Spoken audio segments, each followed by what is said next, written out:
Welcome everyone to a depressing Monday. Uh, I'm obviously Mark. This is Kyle. Um, we are the final whistle. We are very depressed as Kevin Stefanski have a PSA for you on behalf of all the Browns fans as I was in attendance for that dog shit awful game yesterday.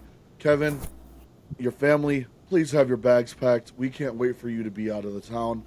We're on your head. We're on your case, and I know you heard our chance to have you fired.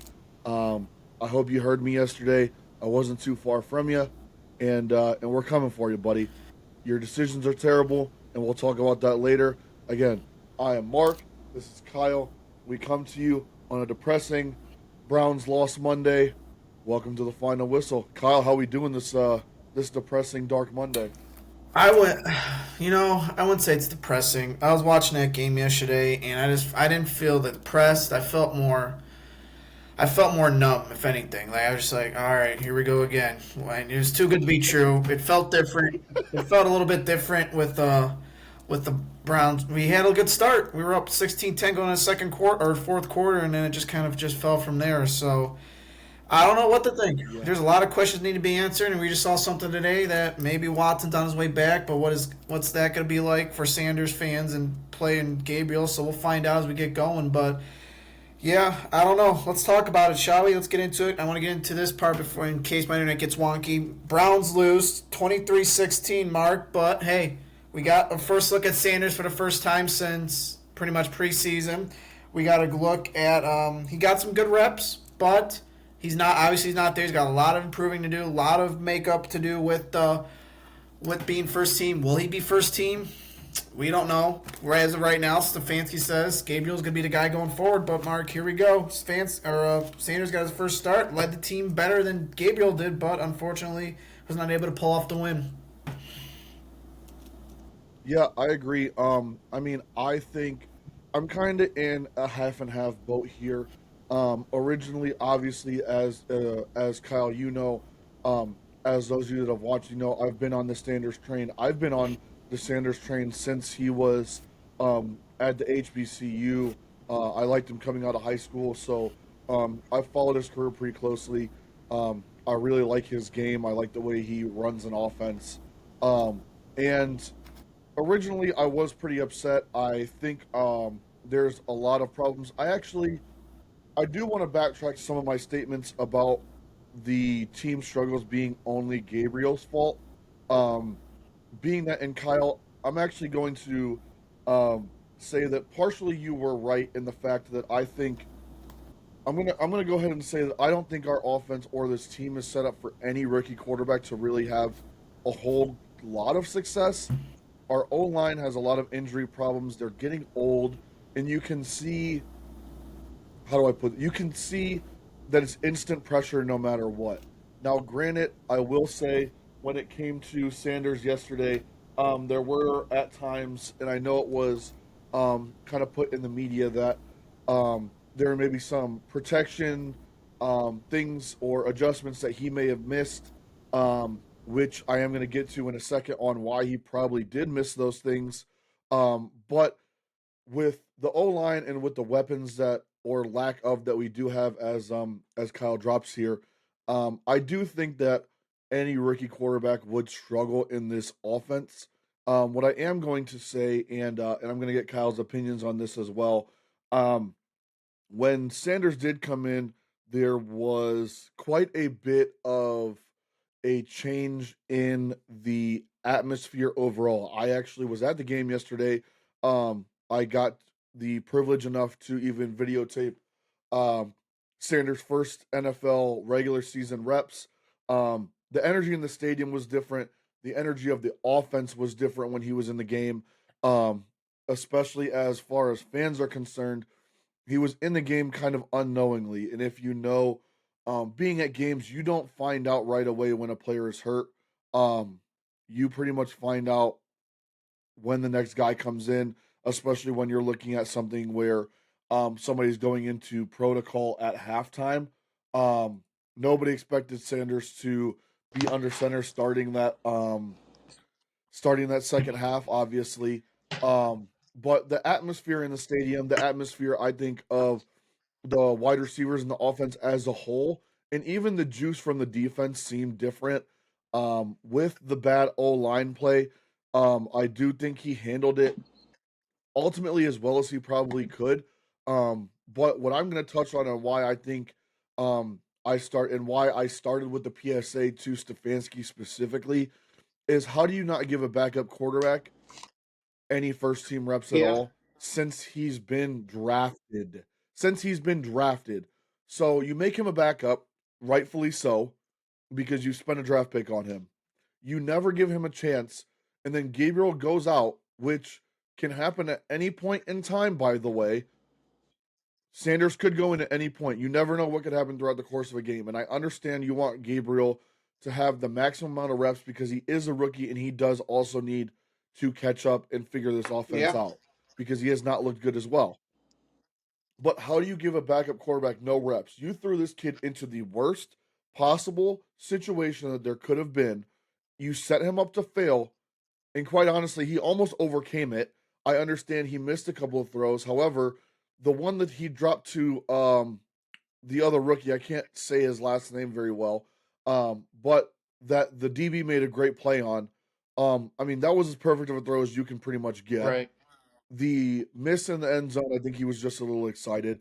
But I mean, he drove them down. He was willing to take chances. He was making plays. If you notice, he's trying to, and what I'm going to say, and some of you probably aren't going to agree, but honestly, I think you're just haters if that's the case. If you look at the way Sanders played and you look at Gabriel playing, all throughout this year. The offensive juice was different. The defensive juice was different. Now the defense kind of did fold out a little there. And I'm sure Kyle and myself will touch on that here in a second. But the energy in the stadium, the energy of the offense, the receivers were running better routes. Now, granted, they didn't catch the ball any better, but they're running the better routes. And at the end of the day, Sanders tried to make plays happen. Maybe if they weren't there, probably to his detriment a little bit, which was a known concern coming out of college, and that's something that Kyle, you and I have agreed on that he does try to make some things happen, even if there's nothing there, and he should learn to throw the ball away a little bit. But I mean, sample size very small, situation very terrible, and I think he played about as well as you could play, especially given the type of team that he played as well. I mean, Grant, think about it. The Ravens defense is fully healthy now. This is their second week playing. And the offense, even under Gabriel, didn't do anything. Yeah. Shador pushed the ball down the field. He escaped sacks. He tried to make things happen. Um, and these and this is reported by Stefanski as well. This was his first time ever throwing to the ones, ever playing with the ones. So how can you expect him to have any chemistry? He almost led a game-winning drive. He was right there at the end. Um, I mean, he had two opportunities and dropped one in the bucket for a hungry rookie receiver. I mean, I think my personal opinion obviously is that not only did the defense end up being on the field too much this week, and the play calling didn't really help Sanders. I mean, we have a lead, and each quarterback played one full half. We threw the ball more with Sanders with a lead than Gabriel did, playing with the running game still working. The Ravens hadn't made adjustments on the run game yet, and we made Sanders throw the ball more with a lead. Right. So that doesn't really make sense to me either. He was set up to fail. He played about as well as you could probably ask, given the entire circumstances.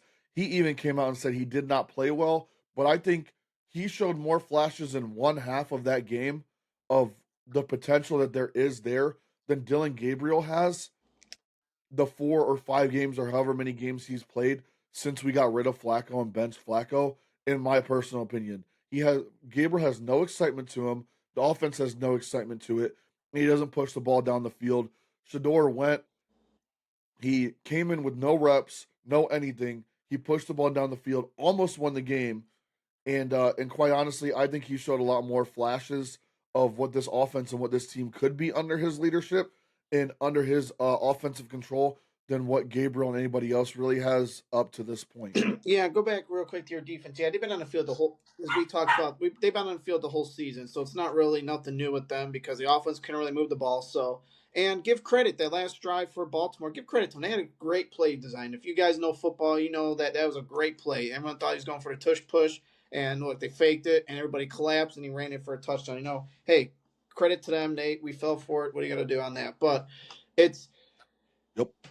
I, to go to your point, it's to not have first team rep, which I get. Now y'all remember it's the way I keep telling everybody now. Maybe Mark, we talk about this a lot. Stefanski wanted Flacco until they traded him. He was all about Flacco. Flacco was starting and all that. So now the front office Yep. traded Flacco to force Stefanski's hand into saying, all right, you're starting Gabriel or Sanders. And he said, I'm going with Gabriel. Now he's still sticking with Gabriel.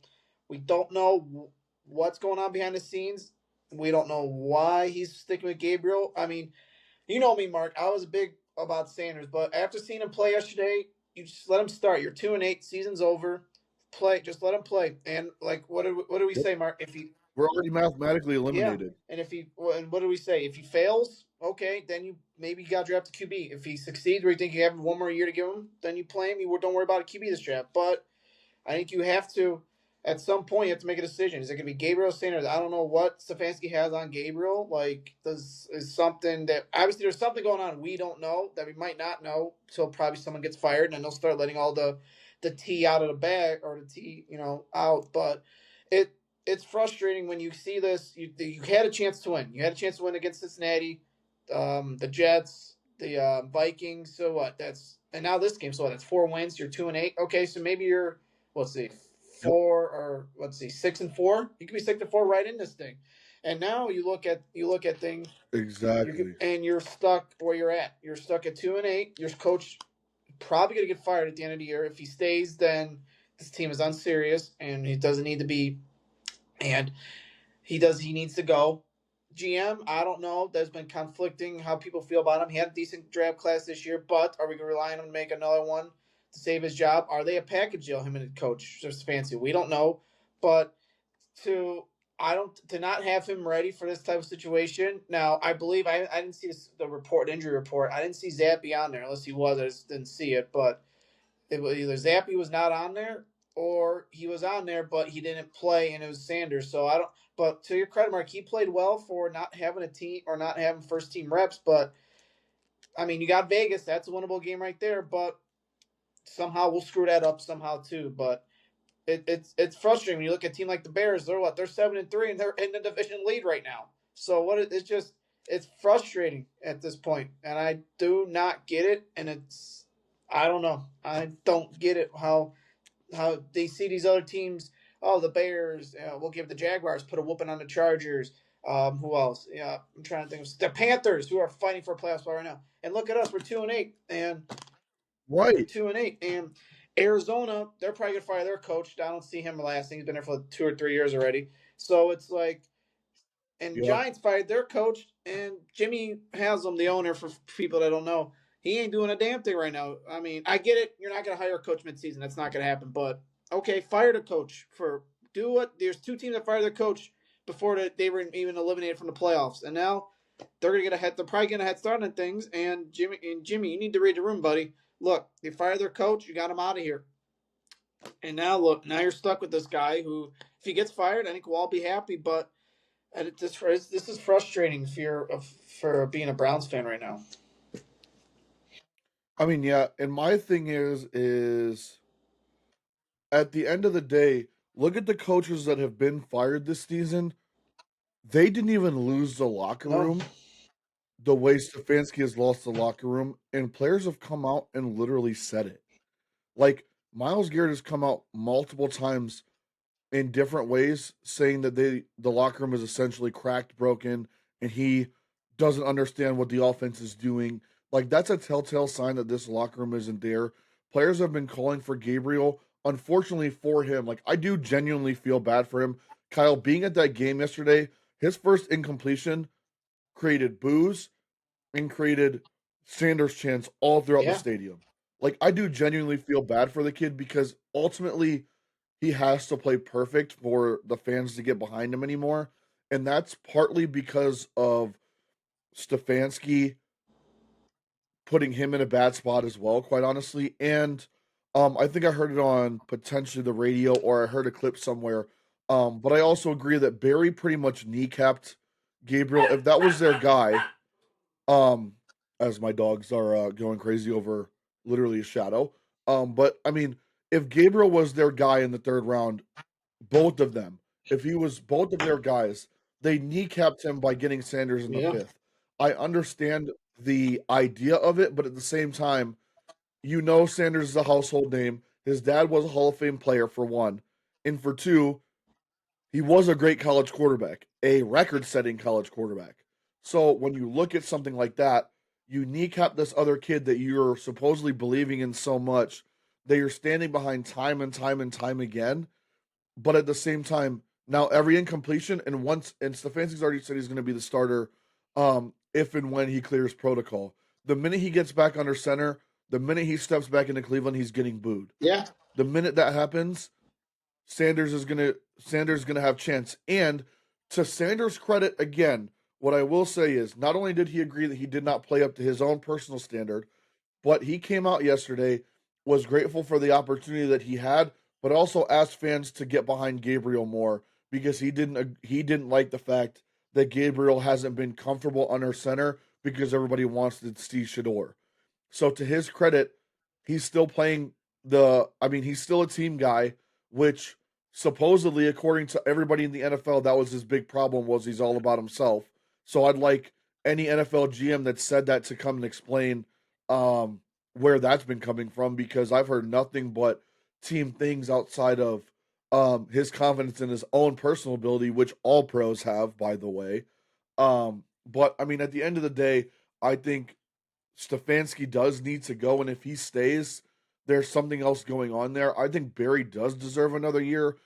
Kyle, you and I talked about it a little bit. I wasn't originally on that wagon at first, but when you see the first two rounds of this class, Schlesinger is a diamond in the Yep. rough. I didn't even know who he was, let alone like the I was like, pick, who? and he's going to end up being yeah, Who? and he's going to end up being defensive rookie of the year. He's had two straight games of 10 plus tackles. He's everywhere on the field. Had an interception yesterday. I mean, he's playing amazing. Graham, he's an interior D lineman, so you're not going to see him a lot on the stat sheet. But if you actually look at the games being played, he's a stud. And I had a feeling he was a stud at Michigan. I didn't like him being undersized, but the way he moves and his explosiveness, he's a stud. And Judkins, we all know how he's been playing. If we had any bit of a line, he'd be playing even better, quite honestly. I mean, he's making do. He's having to run and cross field to get a 10 or 15-yard game, but he's willing to do it. He's beating defenses all over the place until they make an adjustment on him and just destroy our old injury-ridden O line. So I think Barry does deserve another year because he's also accumulated these draft picks, and I want to see what he does with these first-round picks. I obviously have my opinions that we don't go quarterback, that we try to get a quarterback some weapons and some protection to see what they really do have. Because that's the other thing is both of these rookies are set up to fail when your wide receiver one is arguably a 2 or 3 and has stone hands half the time, anyways. And Jerry Judy Tillman, he's not really a wide receiver 1 or 2. He comes on here and there. He had that flash um, in the 2 minute drill with Gabriel at the end, but I mean he was wide open. If he doesn't make that play, he probably just needs to be cut. Um, the rookie that had the drop at the end there. He doesn't seem to be bad. I like Bond, but he's small. Like we have a bunch of small Right. receivers. So how much can you really do with the weapons that we have? Outside of outside of a good running back or two. I mean, the offense needs a lot of help, and no matter what you do, no matter who you draft at, quarterback, they need somebody to throw to.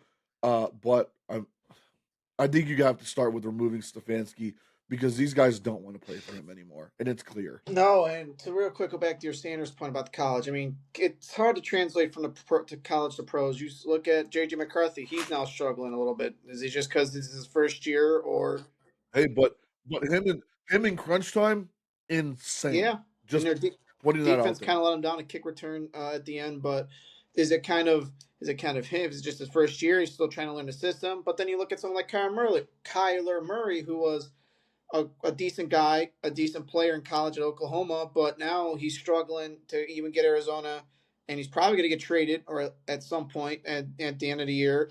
That's the He's going rumor. to get traded, so it doesn't. So it just depends. And their coach probably get fired. So they're probably in another full rebuild, which they don't want, but here they are. And it's frustrating, but I just think I mean, you got to. I mean, like I said, you let him go 7 games. He don't work out. You don't think he's going to work out. Then you move on because you got Watson. Mark, I sent you this before we started recording. He's still sitting there somehow, and I don't know if it's going to be if he's going to play this year. He's not going to play this year, but his 21 window is opening, which means for non football people that he's got 21 days to get back to either play or they're going to sit him the rest of the year. So the Browns have to make up their mind once that window opens, but it's I don't know what you.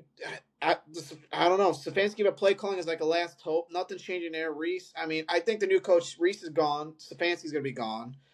Schwartz, who knows? If he's not, if he doesn't get the head coaching job, I would. If I was Schwartz, I would ask for his release. Be like, I don't want to be here anymore because it's not fair to him. He could go win another Super Bowl somewhere, and be just as good as he is here, and even with a better Yep. talent. So there's a lot to make up. There's a lot to talk. There's a lot to go through. And for the next, let's see, the November. So we got December, January, February, March. We got a lot of talk before the draft, especially once the season's over. There's be a lot of decisions to be made. I'm glad I don't have to make them, even though I would love to fire Stefanski. Fired. I would. I mean, I know you love AB. I would fire AB just to start fresh with everything. But if he stays another year, he stays another year. Nothing we can really do. But I don't know, Mark. It's gonna be really interesting couple months leading up to the draft, and even especially a couple months leading to January when it's Black Monday and we start seeing people fired and losing their jobs. Yep, I definitely agree. Unfortunately, I have the feeling that nothing will be done, and we will just be in doom and despair again next year. But one can hope. You know the almighty Cleveland saying, "There's always next year," and that's what we're hoping for here. Hopefully, some things change, but I don't expect them to. I do agree with the Watson take as well. I think um, obviously, Kyle, we heard on the radio that he is putting the pressure on, kind of through social media, showing that he is healthy. He is working through drills and things like that. I honestly wouldn't mind just sitting him the rest of the year. Don't even put him back onto the active roster and start fresh with him as your quarterback one next year. See what you have with him left. I know he's bad. He's had another year out of football, so that means um, again, we're starting with him being in a situation where he hasn't played football in over 365 days. Which, for those of you that do not remember, don't follow the Browns as heavy. When we got him, he was 2 years out of football. So I mean, again, you're kind of starting from rusty square one there with him. But I'd rather that than play him now, sabotage that contract, and and eat it up. I mean, then you at least know if Sanders can sit behind him and develop if you give him these last 7 or 8 games, whatever we have left. And at the end of the day, then you kind of know, okay, they're gonna run a similar type of offense, him and Watson, compared to him and Gabriel, because they have similar size. Now he's not Sanders isn't as athletic as Watson is, obviously, or was, I should say, because we don't really know the extent of what Watson looks like after injury. But they run a similar type of spread offense. That's what they thrive in. So if that's the case, you would think their offenses would be relatively similar. It's not going to be a whole lot of sprint out. It's going to be a lot of spread them out, pick your poison, and running some zone read, which Judkins thrives in as well, Yeah, considering that's what he ran at Ohio State, and Ole Miss under Lane Kiffin and Chip Kelly. So I mean, there's options there. I would just rather not risk Watson getting injured again and really see which of the kids you want as your backup.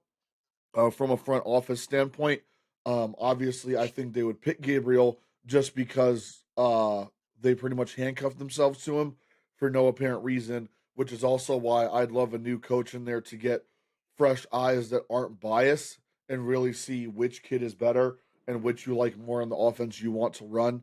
But only time will tell. And unfortunately, the old Steelers saying of the Browns is the Browns is rearing its ugly head once again.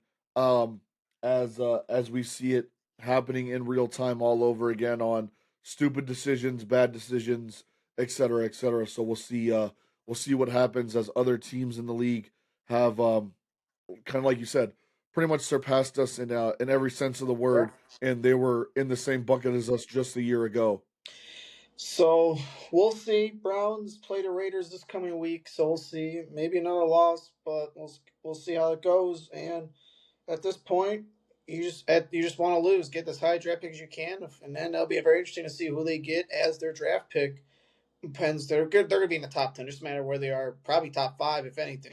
Oh yeah, 100. So we'll percent see how that goes. We'll have a lot of draft talk coming up in weeks and months to come with that. So we might as well stay in the NFL since we're there. As the Bucks and the Bills, what a game this was! A shootout.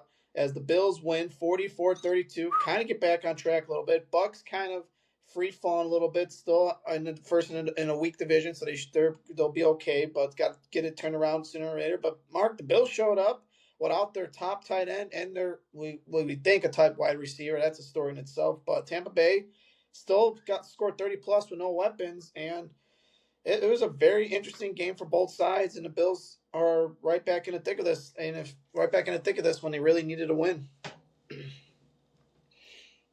Yeah, I mean Josh Allen, uh, three touchdowns on the ground, three touchdowns in the air. I mean, that's typical Josh Allen football. When he's on, and he's gonna put on a show.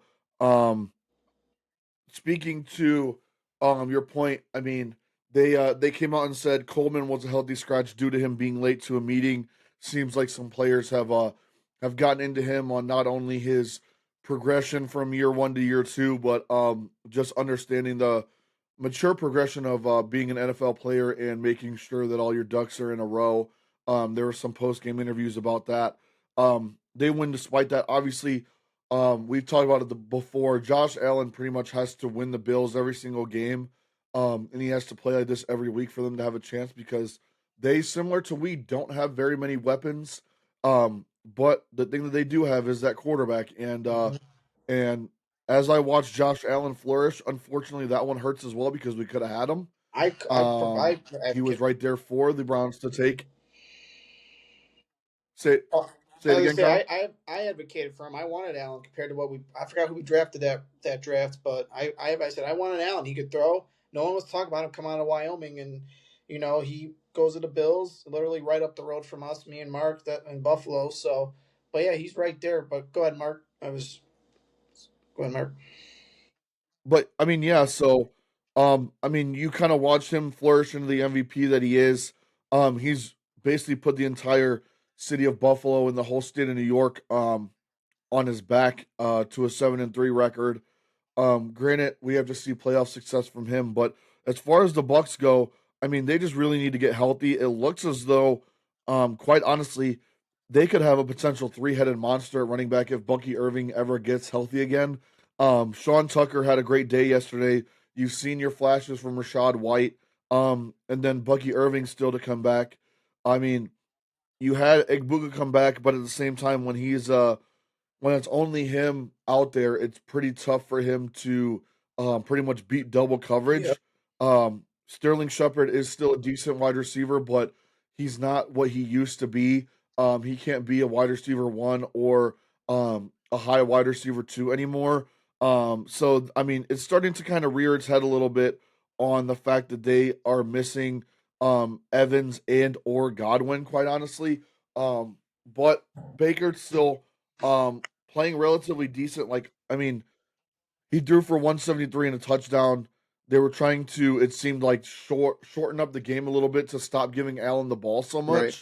much, because of how hot he got and how well he played. But I mean, he ended up being inevitable pretty much. I mean, the Bucks look good. I think obviously we both feel that they're still going to make the playoffs, and the Bills, they'll be an interesting team to see as that division is it's kind of a two-team race right now with them in New England, and they probably both end up making the playoffs. That was a must-win for the Bills, and I think they knew it, or at least Josh Allen knew it. And he obviously came to play. Yeah, and The Bucks, they should. It's a weak division, but though here come those Panthers. Those Panthers are right behind them, and they still got 2 games with the Panthers towards the end of the season. I think like week 16, 18, I think. So that division, if Panthers keep winning, that's gonna be a very interesting division race down the stretch. But I think no matter what, that team's still good enough. Especially if they get Godwin and Irving back, they should make the playoffs. They should at least make it a wild card if they somehow would falter Oh, should 100%. falter to the Panthers and Panthers win a division. But no, but they for not having all those weapons, they still did. They still played a great game. Defense needs some work, especially when you're a defensive coach and Todd Bowles, who calls the defense. That needs definitely needs some work, especially come playoff time, because you're letting some of these games go and you're letting almost 30 or 25 plus points a game. So that's not going to help when you, especially down a stretch into the playoffs. But and for the Bills, they looked fine. They looked good. They needed this win. They were struggling coming off the bye, coming off a couple losses. They needed this win because they would have lost. They're I don't know. They might not have been. I don't know. I wouldn't say they wouldn't make the playoffs, but they would. Yeah, I mean they'd be on the fringe of a playoff spot. Yeah, and without their weapons, now they ain't gonna go far. I believe they're gonna lose it somehow. They're gonna get caught and lose it somehow in the playoffs once they make it. Maybe it's New England or whoever, but I don't see them going. They need weapons. I don't get how you go all this year and you don't have a solidified number one. You don't have. I mean, you got the running back James Cook. Sometimes he's iffy or he's injured. I mean, the only thing you got a tight end. You got your number one tight end, Don Kincaid, when he's healthy, but to not have a number one wide receiver like over the past couple of years, that's just mind boggling. You're somehow still making the playoffs, so that's very interesting. That's very interesting. Yep. How and that's credit to the coaching staff. You look at we talk about Browns coaching staff. This coaching staff getting in the playoffs every year. They're 7-3 this year.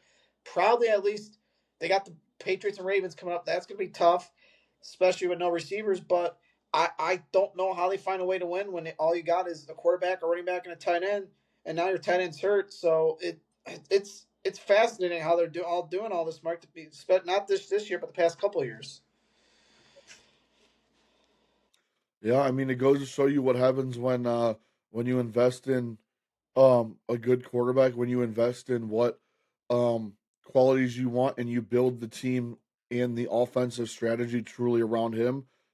Their coaching staff has never been stubborn when it comes to Allen.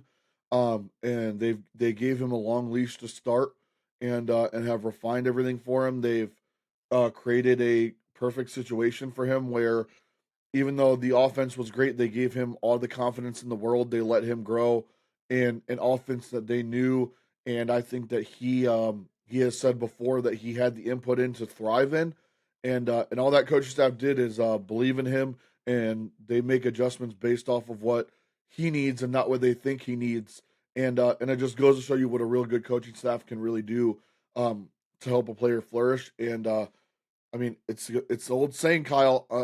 If you have a quarterback, you got a shot, and the Bills show that time and time again. Yeah, so we'll see. Is Buffalo? They I forget who they play next week, but they got a game. Bucks play the Rams. That's been an interesting game on Sunday Night Football. That's going to be pretty much for a seeding in that conference. We'll talk about that in a little bit. But hey, good on the Bills. Got the win, 7-3, in good position in the AFC right now. Let's go to we aforementioned Bears and Vikings. This was a game that kind of, if you're a Browns fan, you're kind of annoyed with, especially watching the Bears and doing what they're doing at 7-3 and leading the division in the NFC North. Comeback Bears, they were down 17-16 with about a minute to go. Come back with a win. Nice kick return and kick the game winning field goal. As it's I don't know what's going as JJ McCarthy kind of struggled again. Now we don't know if it's because it's first year or now people are gonna laugh, haha, because steel signs, haha, but um, not that as people being trolls, but it's definitely interesting. Is there going to be a change coming to Minnesota if they don't make the playoffs this year? Are they going to give them time? We don't know. But Mark, more on the Bears. They 1917. You look at as we go back as we talk about coaching and quarterback plays. The Browns fan, look at this. They're 7-3, first year head coach. Now maybe next year they don't come as far. Maybe it's just a 1 year wonder. But right now you got to be Browns got to be kicking themselves looking at what the Bears are doing. I mean, yeah, I agree, and I mean when you look at it again, they put now the offense didn't look great for the Bears yesterday. It did at times, but not the best game from them. They don't even score, or they only score one offensive touchdown. Um, and Caleb Williams doesn't end up with the best QBR, 16 for 32, 193, no touchdowns, no interceptions. But when you look at their team and how it's built, I mean, they built it with, I mean, if the Browns would just take their blueprint, they'd probably be in a much better scenario, right? They have a very good defense over there in Chicago. That defense has been vaunted for a while, even when they were a bottom of the barrel team the past couple of years. Um, Everybody talked about their defense could keep them in games if their offense could just find a spark. Um, they find a way to get DeAndre Swift in the building. They find a way, who has honestly had a crazy year this year. He's completely blown up under Ben Johnson, which was expected after watching what Ben Johnson was able to do with Jahmyr Gibbs and David Montgomery.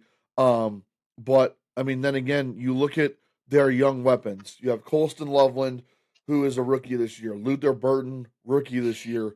Roma Dunze, second year. And then they have one number one wide receiver who's a veteran in DJ Moore. That's really the blueprint. If you can get one guy that's a wide receiver one, whether he's happy there or not is beside the point, because obviously there's been reports that Moore doesn't want to be there anymore, especially after the Justin Fields saga. But nevertheless, you have a veteran number one receiver and you have explosive rookies that can make a difference. That's the blueprint for every offense. If you're going to have a young quarterback, he needs young he needs young weapons to grow with so that they can all figure it out together on the same timeline. You don't just get a bag of misfit toys, throw them out there with a young rookie quarterback, and then hopefully he figures it out. You give them explosive weapons, high round draft picks, high rated players. Maybe they're young, but they all work out their kinks Yeah. together. Everybody's going to work out their kinks at different times, and that's how it works out. Because you've seen the growth of Caleb Williams. Now, granted, he's still having bad games. Everybody has bad games. If you look at Goff yesterday, which Goff is a Super Bowl playing quarterback, a playoff perennial quarterback, etc., um, or even other quarterbacks in the league like Mahomes, everybody has bad games. But you've seen exponential growth in that team and in that quarterback, even with being 1 year in that offensive system in a complex system as it is.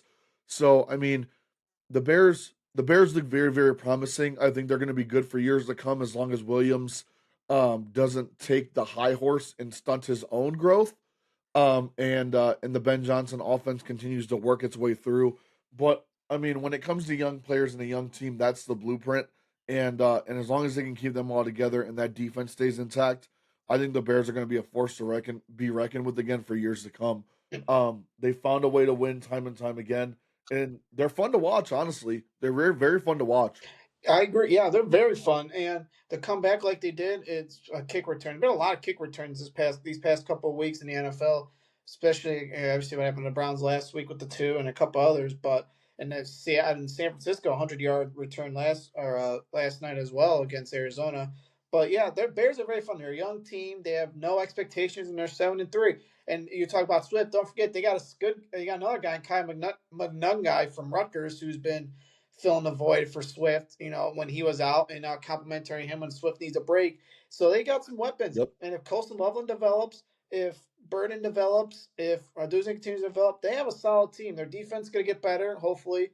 They add a couple more pieces to that throughout through the draft in the next couple of years. But if there's not a sophomore slump from their coach Ben Johnson next year, they're going to be right in the thick of this and for years to come with Caleb Williams, with their offensive weapons. So I like what they're doing there in Chicago. But for the Minnesota, I don't know. JJ, is he just is his first year? Is it? I don't know what it is, but at what point? I mean, O'Connell's been there. He's supposed to be the QB whisperer. I'm sure he's going to get another year with him just to see if he can develop him over the next year. But if you don't work out next year, if you're Minnesota, what do you do? Do you fire O'Connell? Do you get a new QB? I mean, what do you do? You don't we just don't know what Minnesota will do because Mark, I just think at some point if you can't make it far in the playoffs, I think you got to be a coaching change. Now he'll get a pass, like I said this year with McCarthy for next year, but after that, I don't think you'll get much more passes than what you're getting now. Yeah, I don't disagree with that. I think we also have to take into account the amount of time McCarthy has missed. I mean, Right. he missed all of last year. He missed another big part of this year. So there's only so much you can do, and their running game is pretty much non-existent. Aaron Jones is perennial on the IR. They obviously have Jordan Mason, but he's kind of hit or miss, and he's not really a three down back. Very much. They have weapons for the receivers to, or they have wide receiver weapons for a quarterback to thrive. But I mean, when a kid misses a year and a half out of the 2 years that he's been in the league, it is relatively hard, especially in a complex offense. Everybody does say that while O'Connell is the quarterback whisperer, so to speak, and he has rightfully so earned that spot, it is tough when you're hoping that this kid is going to be your QB1 and he's missed um, I mean, pretty much 3 quarters of the time you've had him. Um, it's not going to be easy. It's not going to be easy on the quarterback to stop and start the way he has, and get into a rhythm or things like that, especially. But I mean, he has shown flashes as well. McCarthy, now twice has led potential game-winning drives, and he's looked good in those drives in crunch time. So maybe, I mean, I would say those are flashes of the quarterback he can be. It's about putting it all together. I think they both do get a pass in the next I year. agree. They probably stir up some offensive line problems, maybe some running back problems. But other than that, I mean, I think next year would be the telltale sign between the two of them on whether they're just kind of your team that gets into the playoffs and that's it, or what they really end up being. But I mean, at the end of the day, it's about quarterback health. And I think if McCarthy has another injury-ridden year, he may be just out of a job based off of availability because they always say um, your best quality is availability in the NFL, and if you're not available, it doesn't matter what type of talent you really have. If you can't show it week in and week out, and they can't count on you to be on the field. Yeah, yeah, it'll be very interesting to see as because they literally have nobody behind. I think what Sam Howell I think is their backup. Because I mean, look at Wentz was doing good by himself. Was doing good. I believe Yeah, I so. think it's Sam Howell. He traded with the Eagles, I think, earlier in the year, but or when Wentz went down. But I mean, yeah, I mean, you get it. You're gonna let him. He's supposed to be your franchise QB. You're gonna let him go.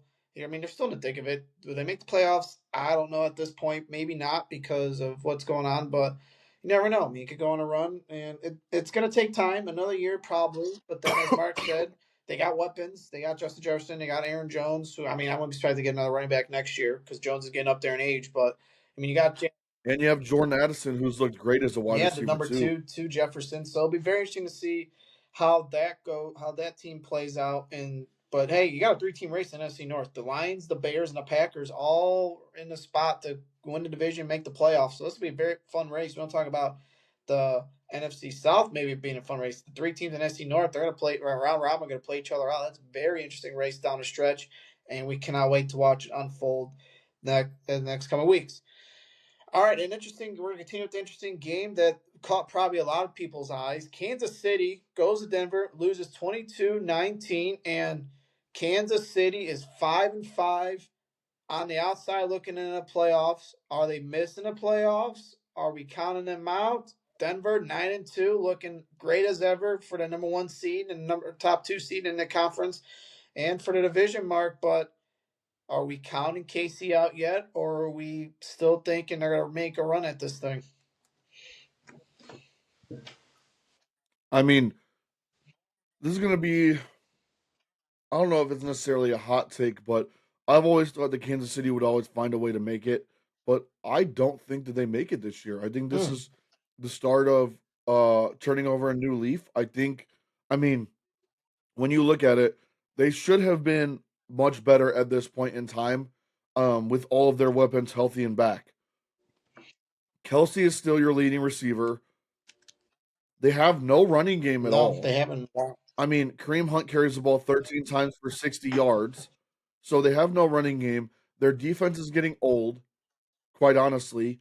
And I mean, their division is getting younger and better. Yeah, Um, I mean, Bo Nix, to everybody's surprise, is playing lights out football. I mean, I know he's not throwing a boatload of touchdowns, but he's not really turning the ball over very much. He's playing good football under Sean Payton. He threw for almost 300 yards yesterday. Granted, he didn't have a touchdown or anything, but I mean, he also played with the lack of running game. I know Jaleel McLaughlin scored their touchdown. But behind that defense, Kyle, I mean, that defense is they're disgusting. Yeah. They give everybody problems, especially when it comes to Mahomes. Mahomes throws another pick to the Denver defense yesterday. They rush the quarterback like nobody's business. I mean, their defense is nasty. Um, I mean, you're looking at a lockdown secondary with a really good pass rush, um, and a quarterback that's not turning the ball over, and a Super Bowl winning coach. I mean, everybody thought, what the hell are they doing? Why are they trading for Sean Payton? This is stupid. Then even the Bo Nix draft, even I was on the bandwagon of you're really strapping your franchise to Bo Nix, who's a really old rookie Right. quarterback. I think he was what, like 24, 23, 24 coming into the league, which is not typical. I mean, he did his 5 years between Auburn and Oregon. While he looked good at Oregon, wasn't like, I mean, he wasn't burning the bridges for everybody to want him. I mean, he was decent. He's got a lot of experience, but I mean, I don't think anybody saw this coming. And Denver very quietly becoming a real force to be reckoned with down there. And I think between them and I know the Chargers really got their asses whooped yesterday, but the Chargers aren't really out of it either. I think Kansas City is kind of staring at a slight rebuild in the face here right now with their weapons getting older. Um, their main target is pretty much every offseason talking about retirement. Their defense needs a whole lot of help because Chris Jones doesn't have much left in the tank, and they don't really have anything else outside of him. I mean, they have McDuffie in the secondary. They have a couple secondary guys, but I mean, other than that, like you're staring at a whole defensive rebuild in the face, and most of your weapons are on the way out. Hollywood Brown's getting old. Kelsey's old. Pacheco. I don't. I mean, I think they're only utilizing Worthy right now as a Tyreek Hill type of speedster person, and they're not really helping him develop very much. I mean, you have Rasheed Rice, but he's coming off season injury, so you knew he wasn't going to be Superman like he was the year prior. I genuinely think they missed this year, and they might be missing a few years to come while they have some things to retool and rework. Yeah, I, we, writing should have been on the wall when they got blown out in the Super Bowl this past February against the Eagles. When they didn't, they I don't, I think they scored a couple points. They didn't score a lot, but it was just a blowout. It was a boat race, and then you come into this season and you look, and it's not the KC of old. And with the running game, they haven't had a running game since Clyde Edwards-Helaire a couple years ago. He's fallen off. He's like their fourth string. Pacheco don't do anything anymore, even though he's hurt. They have no run game. They have a couple receivers. They have a young receiver, Rasheed Rice, which is probably their best receiver they got. And Kelsey, as you said, Mark, he's worried about what his fame, his pop culture crap now, anyways. But he's it's weird what's I wouldn't say weird. It's interesting how this downfall is happening. Like they're 5-5. They're pretty much not winning the division because they're getting blocked by Denver and probably Kansas City. They lost the head-to-head tiebreakers of those. And the announcer on the broadcast yesterday said I thought it was good, like a good question. What's the division going to look like when these two play again on Christmas night? Because this division could be way out of hand for them. Now they'd be fighting for a playoff spot. You got the Jacksonville Jaguars that just won. Yep. They beat the crap out of the Chargers. You got the Bills who now are fighting for a wild card. So those are two teams right there that you now have to jump over because you lost. And the Bills already beat you head to Yeah, head. Luckily, you beat the Jaguars. So that oh no, Jaguars beat Kansas City, right? Am I or because that was Monday night? I'm sure two Let me look. because I think I know that I was Monday night believe, because yeah, they have losses to the Jags, the Chargers, and Denver. and the Bills. So I mean, they have a very very hard road. They almost have to win out, Kyle, Yeah, to have a 'cause- chance. And they still, I mean, at the end of the day, like if they end up in the wild card, if if they're tied record wise with the Jags and the Bills, they lose head to head. yeah. They have no tiebreakers on Yeah, anybody. you lose. So and it's you get you get I think all three division they get all three division opponents one more time. They play division six times, so they Yep. got a shot there. But yeah, like and to your point, Mark, I was going to get into that. You're losing head to head right now with the Chargers are the Bills and the Jaguars because now the Chargers too because they're in it. But those are three teams you have to leap over or have a better record or have to win some other weird tiebreakers towards the end of the year. But yeah, if they it don't get easier for them Yep. though. It's very they. I don't see them. I don't. Um, I don't want to count them out, but I think I'm getting close to counting them out. I'm getting close. If they lose before, if they lose to the Chargers again or Denver again, I think they're out of it. I think they'll beat Oak or Las Vegas twice. They should beat Oak. Yep. I agree. If they lose one more to Denver or the Chargers, maybe even they lose 2 out of 3 to Denver Chargers, I think they're out of it. I think they're out of it and they'll be done. And then I don't know. It'll be weird not seeing them in it, but then again, I cannot count them out because Jacksonville, we're still waiting for their free fall. And the Bills should be. I think the Bills are a lock division or not. I think they'll get in wild card. They'll take up a wild card spot, and then it just comes down to who the other two are. Is it Charge? But don't forget, you cannot. You got the Ravens now. Ravens. It's gonna probably be the loser of the AFC North that's taking another spot too, between the Chargers and or not the Chargers, the Steelers and the Ravens. So you're playing pretty much for one spot, and right now you're losing out with the tiebreaker. Well, I mean, yeah, and then not to mention the fact that, I mean, if the Bills keep going on a win streak, um, both them and New England are going to get in. New England has the best record in the NFL right now, or I believe tied Yeah, two. So, I mean, you already got two spots there um, between the division winner and the runner up. Um, your division isn't any easier because you got the Chargers who are there and they can win games. I mean, they're ridden with injuries, but they're still right there in the thick of it. Denver is obviously tied for one of those league leading spots. I mean, Jacksonville, as of right now, is probably going to be in because the Colts have that division. yeah. Um, I mean, then you have the AFC North with, I mean, the Steelers are still in it. They're still playing good football, and if the Ravens continue their win streak as they continue to get healthier and I mean get on the road, if the Steelers can continue to win, I know Rodgers is hurt right now, but um, if they can still tool together some wins, I mean it's going to be an interesting playoff race for for that last spot or two, and I just think the Chiefs are out.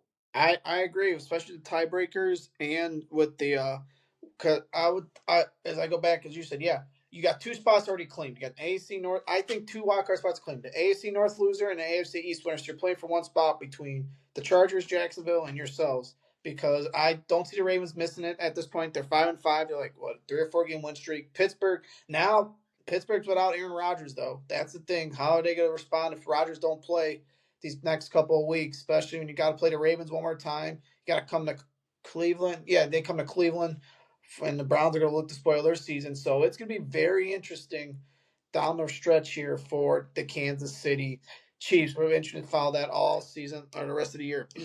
All right, one more game to wrap up here. As this was Sunday Night Football, the Lions and the Eagles. Eagles went 16-9, and I know Mark, you have a lot of thoughts, especially on the Lions coach Dan Campbell, who kind of blew that game from going on fourth down from multiple times, kind of going back to his first year where he's just flashing the pan, thinking he could do it all, and it's very frustrating. It was very, I don't know. And they just looked out of sync. Golf looked out of sync. He couldn't make some throws. The play calling was weird. They're lucky the defense kept them in it, but I was an Eagle. They're lucky the Eagles are fighting with each other because it could have been a blowout if they were all like bonded and unity as a team. But Lions, Dan Campbell gambles and he loses this week. I mean, he's basically playing Madden. I uh, it's very hard to talk because while the players are always going to like it because if you notice, players love to go for it on fourth down. They like when their coach gives them the opportunity to um and the confidence to go out there and get what they need to get done. But at the same time, he left so many points on the board. Right. They didn't lose by that many points, and quite honestly, to your point, Kyle, the Eagles did not look very good at all. The Eagles offense looked terrible. They couldn't score either. Granted, the weather played a huge factor in this, based off the fact that I think they were dealing with 35-mile-an-hour wind gusts. It's obviously getting cold here. Um, in the surrounding areas in which we're at. And obviously, for those of you that don't know, Detroit does play in a dome, so that's not um, exactly the most ideal conditions for them, especially being a speed based offense. I mean, they can get downhill, but a lot of times they're going to beat you with speeds and explosives. But the Eagles' defense is the real winner there. Dan Campbell. I mean, he probably wins that game if he doesn't go for it every single fourth down. I understand that the analytics say go for it when you're within that like no man's land of 40 and 50 yards, but I mean, when you see that the Eagles defense excuse me, the Eagles offense just looks like shit, pin them deep and make them drive 90 plus Right. yards. Show me that you can beat me in a 90-yard Right. drive and then get your own good field position. They gave up multiple times good field position to the Eagles, where the Eagles literally only needed a Saquon Barkley 10-yard run here or there, and they were in field goal range and they have a good kicker. So, like, what are you thinking? In the conditions, I understand that you have a good team and you think that your team can do everything that you want them to, et cetera, et cetera. That's what you should be as a head coach. But at some point, logic has to set in, and you can't just be this dude that like eats rocks for breakfast and dinner all the time because eventually the rocks are gonna fuck your head up. And they fucked his head up yesterday. He went for every single fucking fourth Yeah. down. He gave them the ball at the 40-yard line. Like, and then all they had to do was make two plays and they kicked field goals. Now, granted, some questionable calls created some parity in that game, and that's like unfortunately the real talking point. But on the flip side of this, the Eagles, I don't know how they keep playing so god awful and winning these games. It's like perplexing to me. Like they play some of the worst football in the National Football League time and time again. They're out of sync. They're fighting. You've got your star wide receiver having closed door meetings with the owners, having to promise that he won't bash the team on social media pretty much, and that he just wants to be involved in the offense. They have all this parity around them, and yet they win Yeah. games and they win them with two scores. Like, I mean, their D line is insane. They batted like 10 balls yesterday, I think. Um, they had Goff all out of sorts. The exciting whites were back in full effect with DeJean and Blankenship. Adoree Jackson finally figured out how to play football again a little bit here and there. But Goff again, he looked out of sync. Their O line in Detroit looked really bad yesterday. There was a lot of pressure, and Goff was getting demolished by some of those things that the Eagles defense was throwing at them. And the Eagles defense is quite honestly keeping them in games for the most part. But they continue to win these weird, really shitty played games.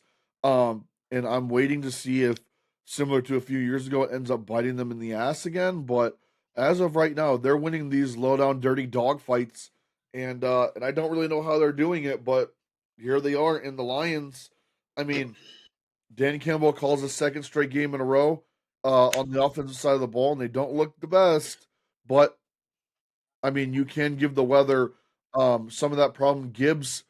I mean, Gibbs was your top receiver yesterday. He as a running back hauls in 170 or 107 sorry receiving yards yesterday while their ground game couldn't really get going. So I mean, you got a stud in him. He's amazing. You've got an explosive Jameson Williams who scores their only touchdown of the game and then kind of fucks them over with that hilarious celebration that Yeah.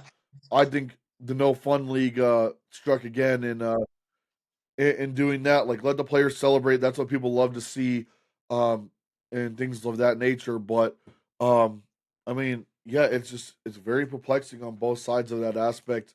One, why you can't, as a head coach, um, learn the situation, realize the situation, realize what's going on. But also on the flip side of it, how the hell the Eagles just keep winning these games. And as we're recording here, interesting news, Kyle. It just flashed on my screen here. Michael Penix might be out with the season-ending injury. So Kirk Cousins looks like he's gonna get to throw some tape out there for some potential suitors here coming up as Penix might be done with yet another season-ending knee injury. Huh.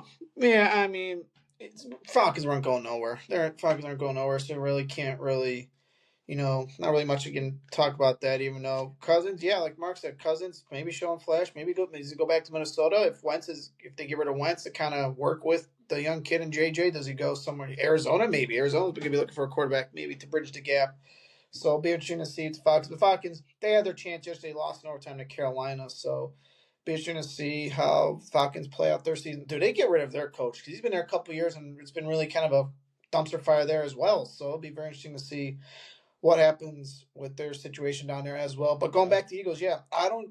It's hard to how they keep winning these games, Mark. I agree with you. Like they keep winning. They're fighting with each other in the locker room and behind closed doors, but they keep winning. No, maybe part of it's a smoke screen, but I think the AJ Brown thing's the real is real as you heard that when a chance and all that when he caught his first ball yesterday, and it's just like how like I don't get it.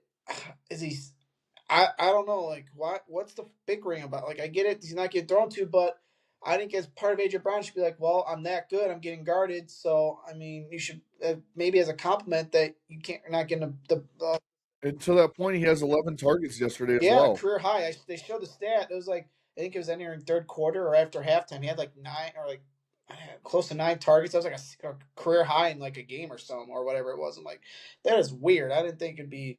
I didn't think it took. And he set career highs in both a game and in the first half. He had I believe it was 7 targets in the first half alone, 6 catches. That was his most ever in a career. But I think that also goes to show you. And so, apologies to cut you off there, Kyle. But I mean, when you have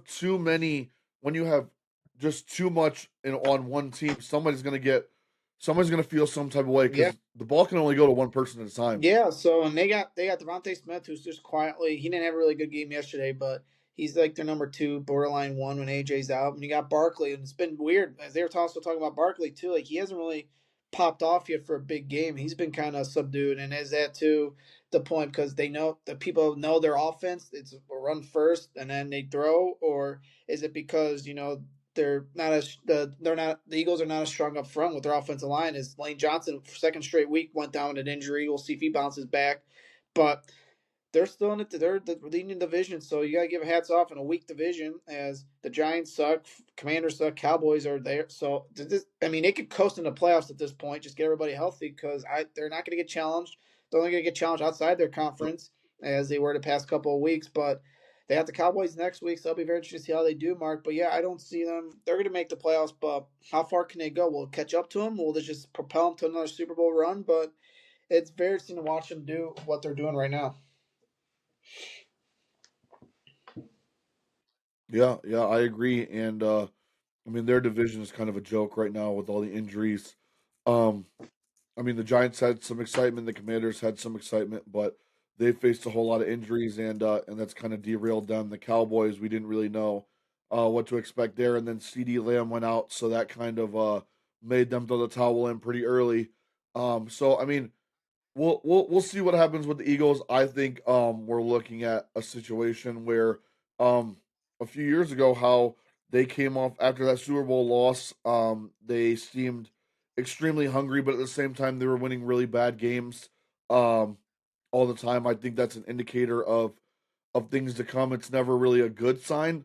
So we'll see. But I mean, hey, at least they're winning games. Yeah, they're winning. They're winning games. They're 8-2, I believe they are. So we'll see how they do going forward in the division. They probably will win easily and prepare for. Now they're going to fight for the number one seed. It's pretty much your next step going towards as we head toward January and playoffs. All right, let's pick some games for him to leave the NFL. We got a couple. We got a few interesting ones this week. We're gonna start Thursday night football. This coming up. Buffalo and Houston. Buffalo's kind of safely in the field right now. Houston kind of battling to get in back to the playoffs. We don't know if they'll have C.J. Stroud or not. They're starting QB Mark, but Mark, who are you taking in this one to kick off NFL Week 12? I um I think I like the Bills here. I think the Bills kind of understand that they have no other choice but then to keep pace with New England, and that's on the Josh Allen forefront of his mind. I really don't think that he's interested in any more losses at the end of the day. I think he above anybody else understands that in order to have the home field advantage that they really need to propel themselves into a potential Super Bowl run. Not only does he need to play lights out, but so does this team, and I think he wills his way to a victory, whether the Texans have Stroud or not. I just don't know that they have the. I just don't know that the Texans have the game plan right now, um, to really stop the Bills train from humming. And I mean, when Josh Allen's on, he's on, and I think he's on right now. Yeah, I agree. I don't see Houston. I mean, it should be a decent game. I mean, Davis Mills, they had to come back from behind to beat Tennessee, but I just think if the Bills hit on all cylinders, they click, they should beat Houston. Can Houston hang around? Sure, but could it be like the game against Seattle where they struggle the whole game and have to fight back? Absolutely. So I think Buffalo wins wins this one, and they continue to play up push and give Houston something to think about, especially when they still got the Colts to play and Houston, and that some now is a tough division, a tough wild card spot at that. All right, move on to a big one. This is a big one. Colts, Kansas City, 1 o'clock Sunday. This is pretty much Colts are pretty much. I would think they're safely in, but Kansas City, Mark, they're playing for their lives, and I think I'm going Kansas City. I like Kansas City in this one. I I they're at home. If it was on the road, I'd take Kansas City, or I'd maybe take the Colts. But I think Kansas City somehow bounces back.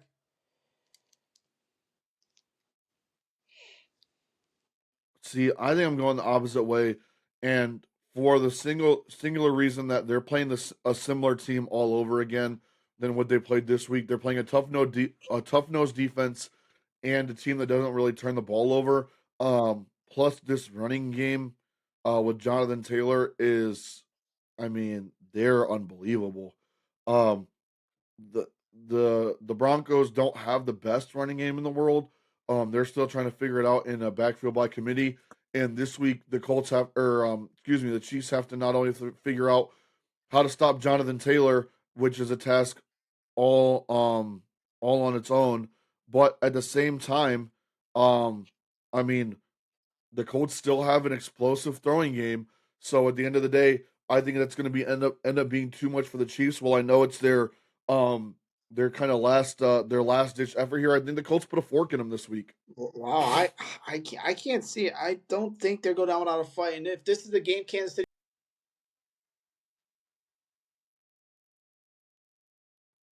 Well, as Kyle drops out, I mean, it is hard to pick against the Chiefs, especially when you talk about a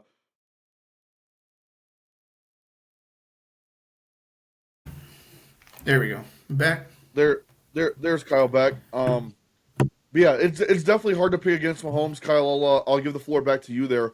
But I'm just not very high on him anymore. I agree, but at the same time, you just got to think. I I it's frustrating because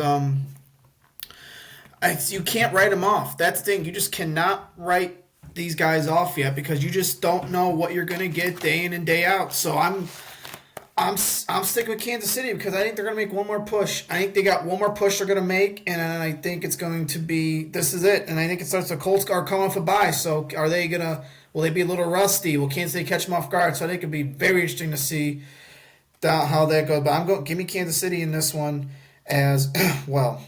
All right, a And couple more games. Pitt and I will say, Chicago. This could be. interesting stat about the Chiefs before we move on. This is the second straight losing streak, and the only time that they've gone through two losing streaks in the same season under Mahomes. They have a lot of negatives this year when it comes to ever since Mahomes has taken the reins there. So interesting stat to note for those of you that are betting men like myself and Kyle who lose each and every week when it comes to football bets. But nevertheless, just Now you very would interesting see. stat to move forward as the Chiefs. Hey, and we'll get to that in a little bit because our curse was lifted, Kyle. But I did see that stat yesterday. Want to throw it out there. It's their second straight three plus game losing streak in the same season. First time under Mahomes, as well as I believe this is their first time ever being under 500 in a season that Mahomes has played in under his tenure, so to speak. So some very interesting things to throw out there. But Kyle, throwing it back to you. I know we got a couple games to pick. Yeah, so Bears. That's actually one good 1 o'clock game for the Browns kickoff. So and that's a game you, as football fans, you got to appreciate because you know the KC, it's Casey can stay in that whole game. Colts aren't gonna. It would be very surprised if Casey runs away with that game. So that's one of these games where you just appreciate football and enjoy it. All right, Pitt in Chicago. That's an interesting one. Will Rodgers play? Is going to be the question all week as the Steelers take on the Bears. And I don't know. I don't know. This is kind of tough for me, Mark. I think it just depends who plays, but Say it. if Rodgers don't play, I Say think it. I'm going Bears. If Rodgers don't play, I'm going Bears. Yeah, I'm doing it. Now, if he does play, I can see Pittsburgh, but I like the Bears. Nope. The Bears, no matter who plays, no matter what happens, the Bears, they're gonna do it. I like the way they're playing football. They're resilient. They're figuring it out. Um, I think the Steelers are kind of on a downslope. They might not even have Ramsey this week. Um, After he and Chase get into it after he got spat on, and then he threw that punch. So you might be out arguably one of your best defensive players. T.J. Watt is a fake defensive player of the year. He's Mister Almost Gotcha. And I think the Bears pull this one out and are one game closer to trying to figure out the division here. Yeah, and in week 12, yeah. Must be nice, huh? Have a good football team playing against another good football team. Another one, Sunday Night Football next week. Bucks, Rams. This is going to be an interesting one. Bucks desperately need a win. Rams coming off a good win against Seattle, Mark. Who do you got?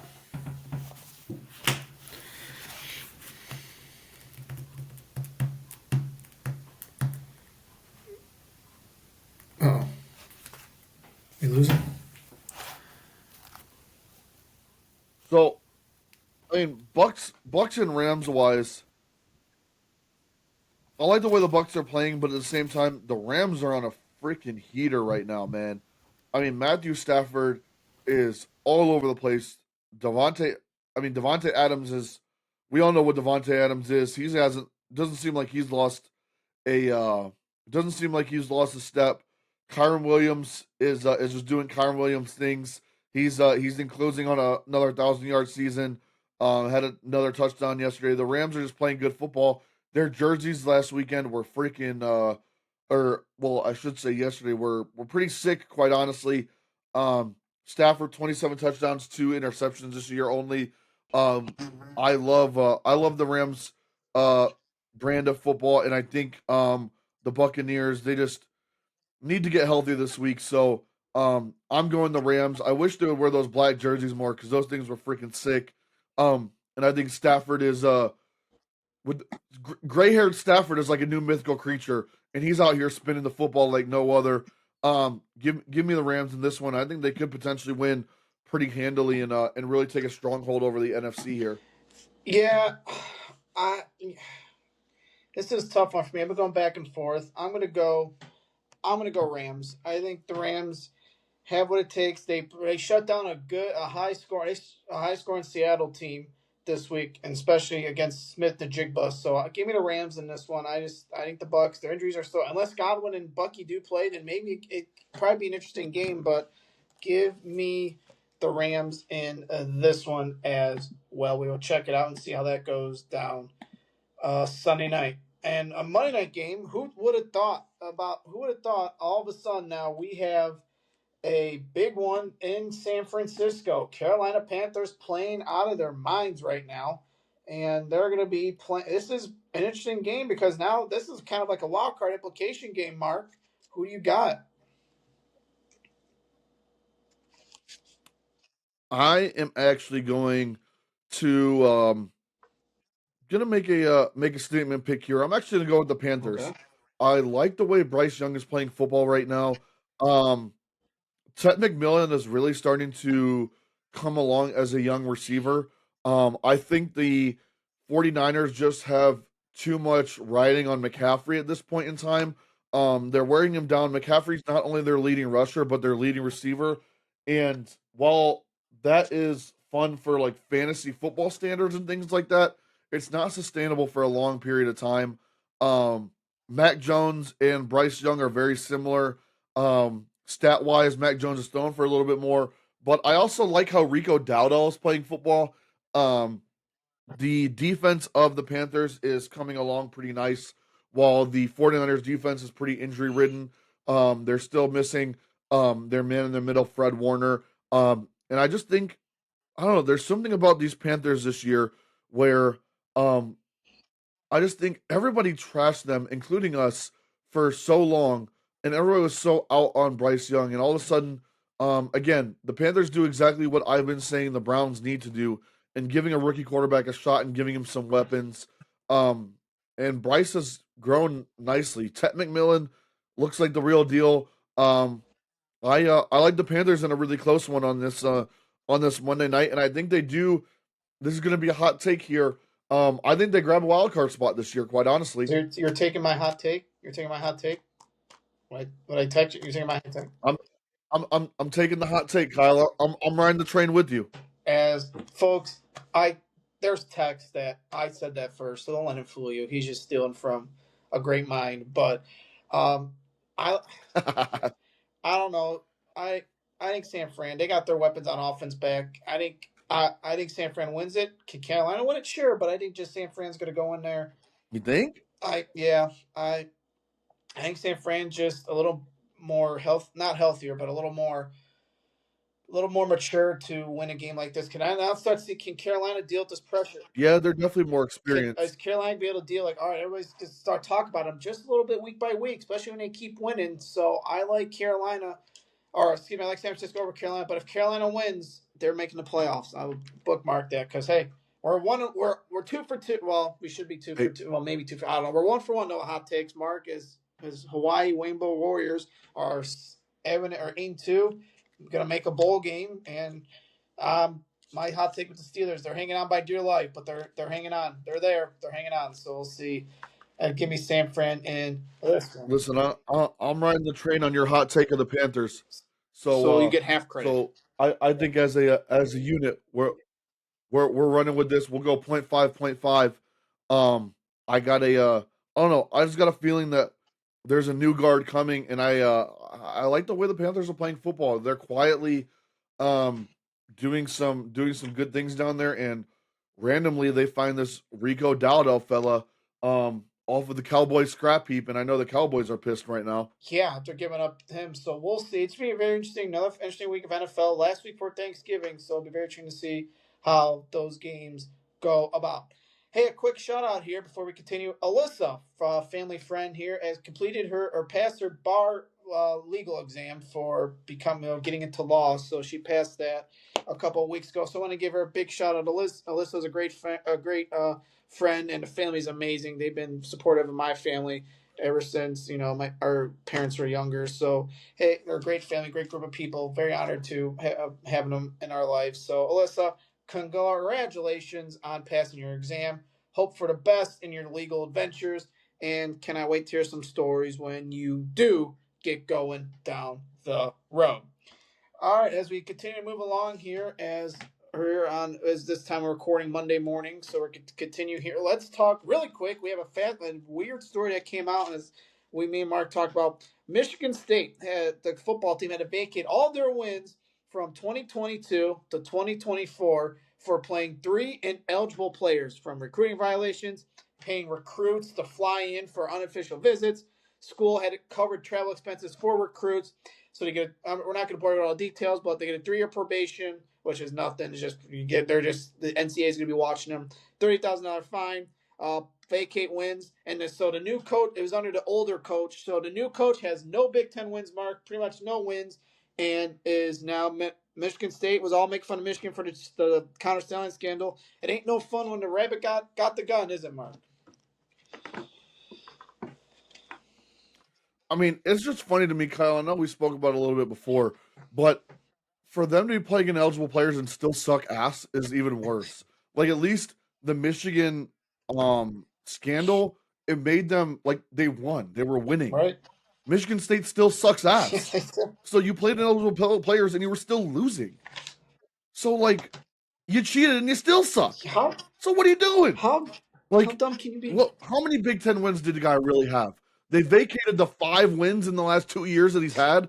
I mean, it sucks for him because he probably gets fired. But even worse, You played guys that shouldn't have been playing, and the outcome was still the same. Yeah, So, like, what was the point of even doing that? right. You paid all this money, and you still got your asses whooped. Yeah. So what is it? What's the point? It makes What are you it makes doing? no sense. And this was before this current coach, Mel Tucker, for you football fans who know, coach of Michigan State. But it was, and he even came out, the new coach, Jonathan Smith. He's like, I had no idea this was going on. How do you not know this was going on? Like, you need, like, do you not check, like, not transcripts, but no, check things like you lead the recruiting. You tell the guys who you're recruiting that you want to go see, and you still. It makes no sense. How dumb can you be that you all are pointing fingers at Michigan, and now you got skeletons coming out of your closet, and it's stupid. How stupid can you be? You run the recruiting. You look at guys. You tell people to go look at certain guys. How do you not know what is going on in your program? It's just no. I'm sure we'll get. No, I'll get people. Oh, you can say the same thing about Michigan. What's going on? Blah, blah, blah. I get that, but those guys have no lives and sit behind a phone. But it's just it's so dumb. Like, it's so dumb. I don't get it. How do you not know there's an ineligible player? Now I get an ineligible player. Shouldn't you be checking, like, just checking? I don't know. It's speechless. Like, how do you not know? It's just, you look at it. Oh, okay, okay, okay. Like, don't you see where this money's? Well, I think it was like more personally paid, but still, like, you recruit these guys. You're in charge of the recruiting of who you send coaches to go see. I don't get it, Mark. I don't. I don't. uh, and it's like, why are we even sitting here saying we don't know anything? Because we all know you do. Yeah. Like, we're not dumb. So stupid. You also have to know where your NIL money is going, you dumbass. Like, come on. And you're still winning this the Come big on. time. Like, obviously, like, you still suck. You fucking cheated. And you're just going to act like you're the dumbass that says you don't know what's going on. Like, you're 0 for 3 there, buddy. You're 0 for Yeah. 3.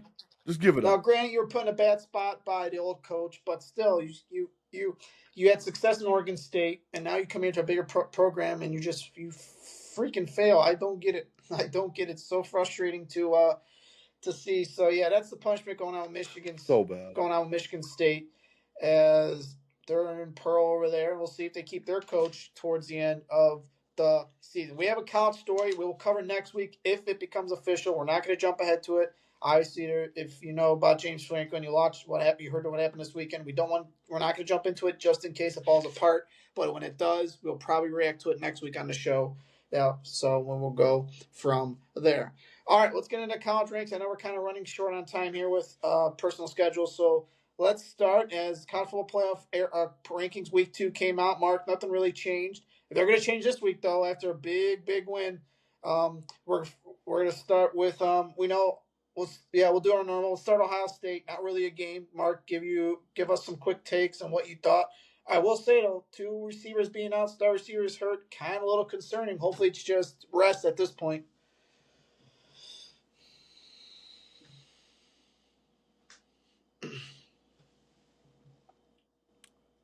Yeah, it's very worrisome. When it comes to the Ohio State wide receivers being out, obviously they have reported per I believe it was Pete Thamel talked about how the Carnell Tate injury was something very slight. They're just being very cautious with him as the schedule is kind of in a downslope until we play Michigan here.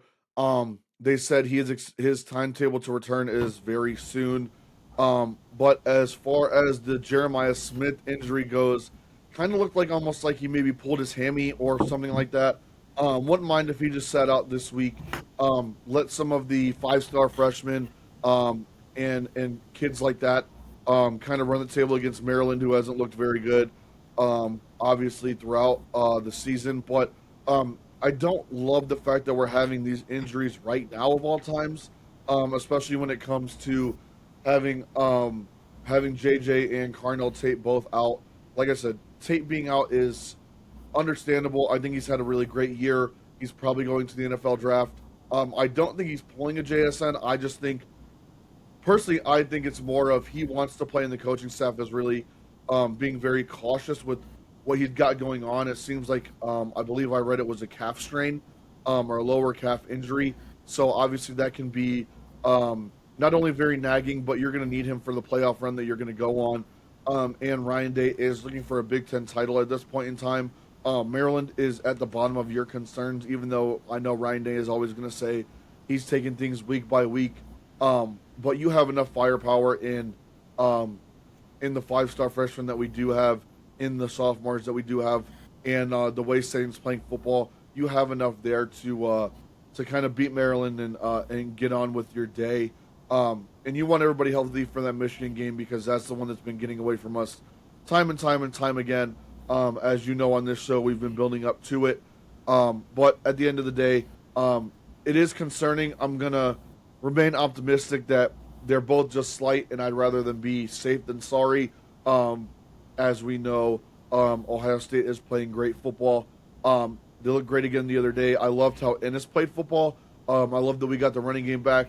We smacked the living shit out of UCLA. Nico Amaliava claimed he had a concussion. I think it was just PTSD from the playoff slacking that we gave him. And he was back in the shoe. I know he was shitting himself the whole time that he heard those fans talking to him. I hope he had a diaper on because he had to clean up that shit somehow. He was sitting there with PTSD and shit down his legs. So, we handled business. We're going to handle business again this week, and then we're on to Michigan for the big game. And I would rather just see the 2 wide receivers sit out at this point. You have Sand getting more and more comfortable under center, and I think that's just where we work from here moving forward and keep those guys healthy. Yeah, I just don't see. Yeah, you're right. Just keep him healthy. You want him for the game, but it's going to be interesting to see if they do play for the game. Now, there was rumors going around this week that he was out for Carnell Tate was out for the season. He was pulling a JSN. If y'all remember, I know Ohio State fans do and football fans remember. He sat out the rest of the year, but we'll see. A couple of weeks to go before that for the big one next week, and that's pretty much when you want everybody healthy, no matter if you're Ohio State or Michigan. You want both teams healthy so that you can kind of. You don't want to win at short. You don't want to beat a team at short or with not short strength, but not at even strength. Even strength. So, be interesting to see. They beat UCLA. They did what they had to do. So they win and move on to Rutgers this week. All right, Michigan Northwestern. This was a game that was kind of iffy. That kind of could have ruined the momentum for Michigan and the Ohio State Michigan game towards the end. But as Mark's got that smirk on his face, Michigan had to beat Northwestern by a field goal, 24-22. 5 turnovers and still won. How about that, huh? Still won. Bryce had another freshman game. He had like 2 turnovers in the fourth quarter. They did good, though, I will say. Running back situation is something to keep an eye on. But I thought Michigan played really well. They ran the RPOs very well, Mark. It was a very, very good type of game for them, but 5 turnovers and still won. I don't know if that's. Well, you're still got a young team, but the offense looked better when they weren't struggling. When they were struggling, obviously it was out of sync. But looking at Michigan, the RPOs would kind of look better, and some they need moving forward, especially next week. Yeah, I agree. They played well in RPO. They played in old Wrigley Field. Nice switch up there. Weather permitting, it wasn't the best, obviously. Michigan, similar to our beloved Cleveland Browns, don't have many weapons at wide receiver at the moment. So that's kind of showing and kind of rearing its head here and there. Now you have some running back injury concerns. But, when it comes down to it, they got their win. They handled business. Northwestern has been a perennial tough team to play, especially in a neutral field like that. For the most part, they play people pretty hard. They are the ones that basically cost Franklin his job this year. So, with that being said, they're not exactly a pushover team. And when you're having injuries and when you're kind of one-dimensional for the most part, it gives other teams a chance to play you pretty well. Northwestern gave them a fight, but Michigan handles business, and I do think they did find some good things in the RPO game where they can maybe build off of that and understand more of Underwood's strengths for sure.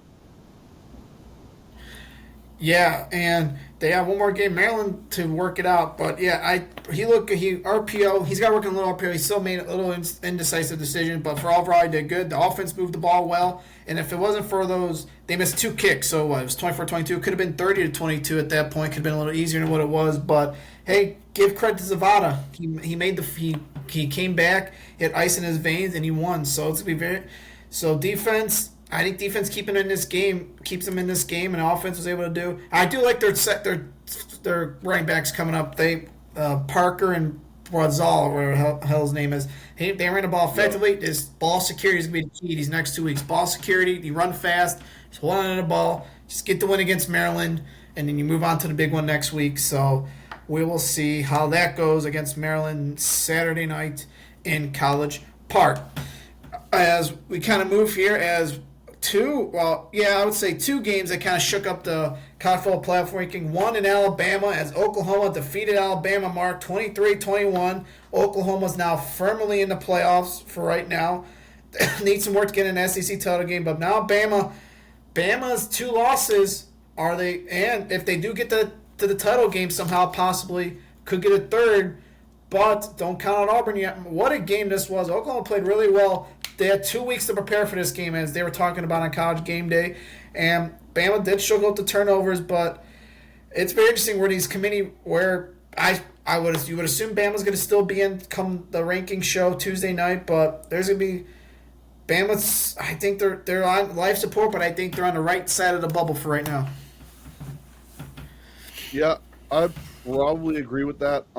Oklahoma or Bama's big thing right now is their two losses are good losses, so to speak.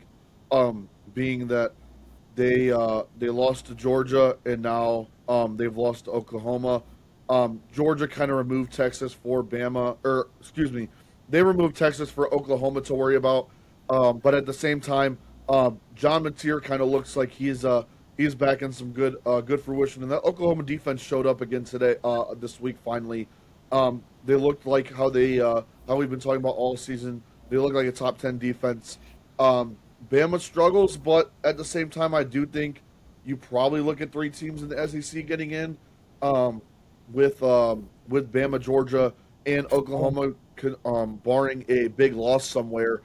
Um, I think that one Keenum. is kind of more beneficial for Oklahoma than it is Bama. At this point in time, it does give Bama a bit of a scare because they have to remain pretty much perfect through here on out. But very interesting to see Oklahoma get back on the schneid here, while other teams pretty much give them some help and give them their own spot in the playoff at this point in time. It was a perfect storm for them this weekend, that's for sure. Yeah, and you said three teams. You can't forget A&M. A&M's in there, and regardless of what they do, as Oh yeah, that's they true. Yeah, they're gonna beat they're gonna beat Stanford or Samford, so they'll win Stanford. They're gonna then comes Texas. If they're on the road at Texas, that is very interesting game. If they lose to Texas and then have to maybe lose to Georgia in the SEC title game or Bama, then that shakes up the rankings a lot more too. But they should still get in, regardless if they even go on a 2 game losing streak. Just might have to go on the road instead of hosting a game in the first round. But it'll be very interesting to see how that goes. But yeah, Bama as Oklahoma, who would have thought after John Mateer was out with a thumb injury, comes back and does this, especially in a hostile environment. Bama struggled again, especially it's kind of struggled how they did against Florida State. They just shot themselves in the foot. They had a chance at the end, but interceptions and fumbles hurt them. And Oklahoma, Oklahoma played without two defensive starters in the defensive backfield, which kind of I thought, okay, maybe the Alabama receivers got a field day, but they clamped down. And credit to Oklahoma, they're quietly sneaky right now. Now, can they sustain the momentum going into the playoff? We'll see. Especially depends on who they get. But it's very interesting. I don't think Bama's probably gonna get a home game right now. Depends. Do they get a rematch with Oklahoma? yeah. Maybe in the projected field. We'll find out Tuesday night. But it's be very interesting where they sit come Tuesday, because now Oklahoma, they need some help to get an SEC title game. They're probably not going to get in, so they just got to hope they don't lose in the next 2 games, or they might be on the outside looking in. but they're firmly in. Do they get Bama? Do they get Georgia? Do they get maybe they gotta go to Oklahoma's gotta go to Notre Dame if Notre Dame moves up? Who knows how that goes? So it'll be very interesting to see how Could be. they respond, Mark. But yeah, I Oklahoma's firmly in it unless they lose again. But I think you could probably take away a playoff spot for probably a Big Ten team. Yeah, I definitely agree. It'll be interesting to see down the stretch. God, I hate Notre Dame so damn much. But unfortunately, the SEC has played their way into kind of a good scenario at the current moment in time, being the fact that obviously all the conference winners and one group of five winner does get in no matter what. We'll see what teams happen. I have a feeling somebody might stumble somewhere and cause some parity. I'm just not sure where it's going to be in the SEC. Whether it comes down to Georgia or Oklahoma or Bama. I could see Bama losing. I believe they have Texas left, if I'm not mistaken.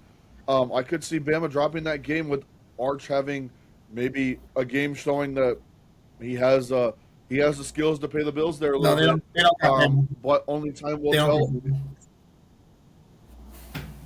It They don't have I don't Bama. know. We'll see. We'll see what happens. I mean, it should be very, very interesting to see these last. I believe we have 2 weeks left in college football, before bowl season and playoff season, and it'll be interesting Yep. to see what everything ends up looking like because we all know that anybody can beat anybody on any week in college football, and it's been showing each and every week this college football season more than any other.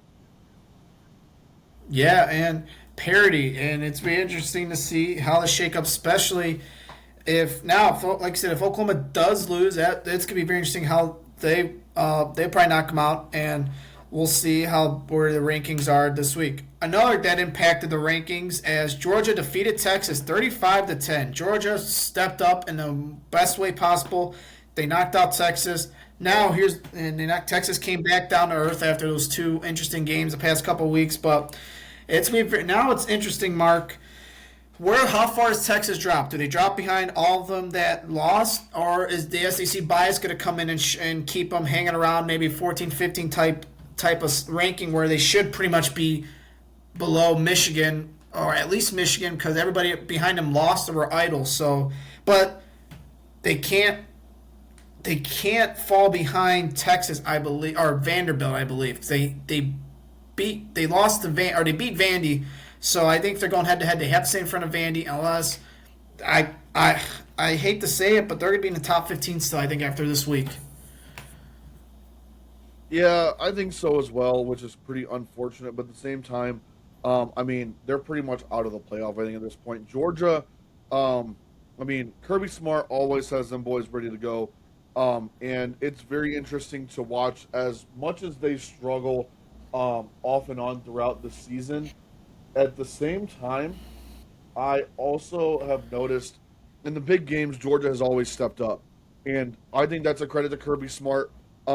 He has those kids ready to play every big game that they come across, and I mean it's very interesting to see because you would think just when you think they're going to fall off, just when you think we finally got them, no more Georgia, they come in and they stomp a team that maybe we thought was going to finally dethrone them, and they stomp them convincingly. They whoop the shit out of Bama. They whoop the shit out of Texas, and here they still are at the top of the mountain, right behind A&M. Which that's going to be a very very interesting game if all things align the way that they need to. Um, I can't wait to see that game, especially the way A&M had to battle back this week to stay alive. Yeah, it's very interesting to see how that goes.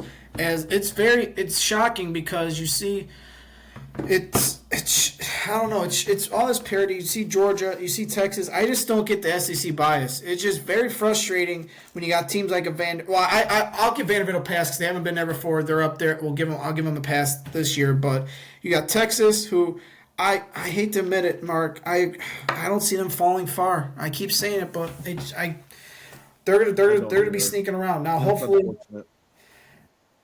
now you just need A&M to beat the hell out of them and beat them at home. And if A&M beats them, they'll officially be out 4 losses. Then you probably Kit and Texas will probably be wondering, well, that's probably their best shot. What do we do from here on out?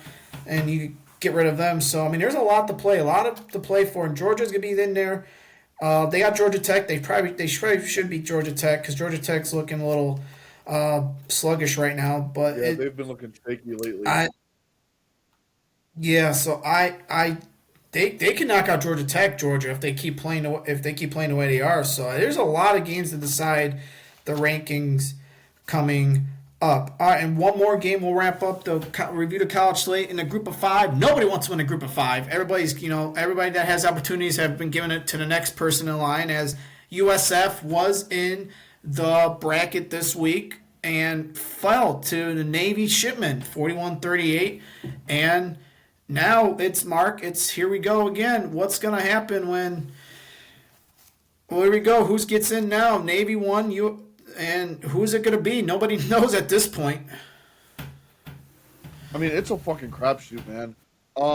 I mean, you would have thought USF, they had so many good wins in the beginning of the year. You would have thought they were poised to make a really great run. I mean, as of right now, I believe North Texas is the front runner at this point.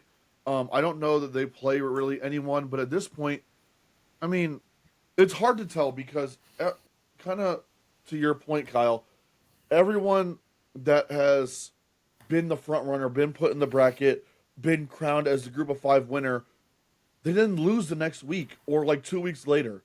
And they lose by getting their Right. asses whooped. It's not like, oh, we lost a close game to a ranked team.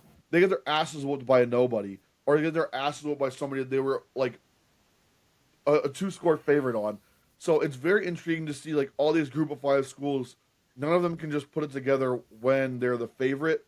I think North Texas probably is poised to get that last spot. But shout out to Navy and shout out to them troops down there. I mean, they put belt to ass this weekend. Yeah, it's wild the way this has gone out. North Texas not in the clear because they probably I think if they keep winning, Navy keeps winning. They get Navy in the conference title game in a couple weeks. So North Texas is not even safe. And if everybody keeps losing, and it's a funny in Navy. This is what is interesting about Navy for your folks.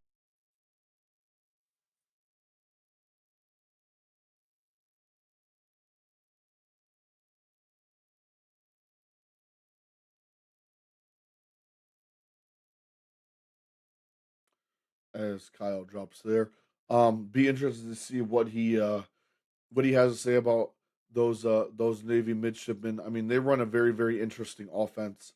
They're a very interesting team. As you know, the Naval Academy or the academies themselves, they are There we go. very untraditional. Kyle, I'll throw the throw the bullet back to you on this one. Interested to see probably we probably just said the same thing, but what you have to say about Navy for those of them for those people that don't really follow Navy or the academies as a whole when it comes to college football. Yeah, I was just gonna reiterate really quick that yeah, because now if Navy gets in, they have a special game. I'm sure most of you know if you watch or just follow, a little bit of sports. They have the Army Navy game at the end of the year. So that game means nothing compared to the rankings. So it's very interesting how if Navy could get in somehow, they could if Navy can get in, and if they get in, then what do you do? Do you say your starters? I know you want to play for bragging rights and all that, but how do you go about playing that game knowing you're in the playoff at that point? Now obviously there's a lot to go, there's a lot to discuss, but or a lot of games to be played before we get there, but it's just very interesting to me how this goes about when that game pretty much does not impact the conference schedule, as it's tradition you play the second Saturday in a month pretty much. So that's very interesting for Navy. Good for them though. Congratulations. We love America, USA all the way, and it'll be interesting to see how they do it. So, all right, we're going to wrap up here with some picks, and this is kind of a dud slate, but you know what they say about dud slates, it could always pick up. So we'll see about that. A lot of games impacting the races, conference races, division races, and all that. So we're going to start in the big. No, we'll start Friday night. Mountain West marks Hawaii Rainbow Warriors against the UNLV Rebels. Mark, who do you got? And I think I know where you're going. Oh, I'm already going. You already know where I'm going. I'm going Hawaii all the way. They're having a magical season this year. They're over the rainbow, if you will. And I think they get another win this week. UNLV is kind of up and down. I love the way Hawaii's quarterback plays football. And I think they're poised for another win, and they get a higher bowl game after this win at UNLV. UNLV has had troubles with good offenses in the past, um, throughout the season, especially when it comes to high scoring offenses. And I think we've seen Hawaii throughout the year. They can put up points, and they can put up points in a hurry. Give me Hawaii in a shootout. Yeah, this will be a very interesting game. How this goes, I want to go Hawaii, but I don't know. You're right, Mark. I agree. They've struggled. Give me Hawaii. I think Hawaii is gonna go in there high scoring. It's gonna be whoever gets the Yes. defensive stop in the end is gonna win. So I like their defense uh, making one more stop compared to UNLV. So we're both going Hawaii. Another game is this is probably going to decide a Big 12 in a small portion. BYU Cincy. BYU coming off a win over TCU. Cincy coming off a loss. Cincy's pretty much eliminated unless they could beat BYU. I think I'm going BYU. You know what? I was thinking Cincy. I was loving Cincy, but I just think BYU's playing. They want that rematch against Texas Tech. I like BYU probably in a close one. Yeah, I agree. Had Cincy won, maybe my opinion would have been shifted or changed. But after Cincinnati's loss, I just think um, BYU is just too hungry to try to get their spot back. Especially with the amount of SEC and Big Ten teams that probably make it into this playoff. I think they know that winning their conference is probably their only shot at this point, and I don't see BYU allowing Cincinnati to ruin their chance at getting back in and getting another shot at Texas Tech here. So I think BYU and potentially by a large margin here. Yeah, I won't be surprised BYU pulls away late. Another one that is kind of not being talked about, but it's probably lost. We're just these games are folks. We're just trying to pick these games because there's not really a big slate this week with everybody kind of playing some cupcake games and all that. So we're just trying to pick some games here and all that. So, but we're going Pitt, Georgia Tech. Pitt lost to Notre Dame, got their ass pretty much kicked against Georgia Tech. This I don't know. This is very interesting. Yep. This is weird. This is an interesting game for the ACC. Even the Pitt coach saying, "Oh, I don't care for losing Notre Dame." Well, you should have cared because now you're out of the playoff race. You're out of everything. If you would have just kept your mouth shut, maybe you would have won. But I don't. It's hard. I think Georgia Tech wins by a small margin, Mark. Yeah, I think I agree. I think not only did the coach not do them really any favors with saying all we care about is the ACC right now because that's what's in front of us. Um, that let his team know that that game last week doesn't matter, and then they got their ass handed to them anyways. When you get your ass handed to them, and a coach is pretty much saying they don't give a fuck about this game, there's a problem there, and that can bring down the culture of a team. Maybe Yeah. they were hyped, and they beaten Notre Dame, they could have been um, not only in the college football playoff, but now they know that their coach really didn't care and honestly might not have even had the confidence in them to beat Notre Dame in the first place. So why play now? I think Georgia Tech and Haynes King probably win this game, and if it gets close, my money's always going to be on Haynes King. He wins a lot of close games time and time again and beats the shit out of people with his feet. Still, give me Georgia Tech in a close one as well. Yeah, and one more. We'll wrap up. Louisville, SMU. Louisville lost their hopes at the ACC as SMU hanging around. They probably, and this is interesting, the ACC. Miami's the ACC front runner to get into the playoff, and the conference champ may miss the playoff depending on how this goes. So it's weird how how the rules change with this bracket. But Mark, I'm going SMU. SMU close. I just think SMU has better offense. And I think their defense will stop Louisville. I think Louisville could have the better defense, but I think SMU scores just enough to win and keep their ACC hopes alive at least.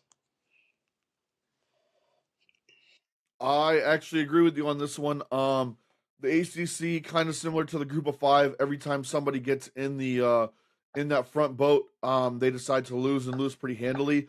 I think SMU probably after this week decides to try to get into that front boat, and then going into rivalry weekend, excuse me, um, they could be looking at kind of an L, so to speak. But as of right now, I think Louisville, understanding their season is pretty much done. And SMU with everything to win and everything to gain out of this game, I think SMU takes this one home, and slowly but surely moves their way up into contention.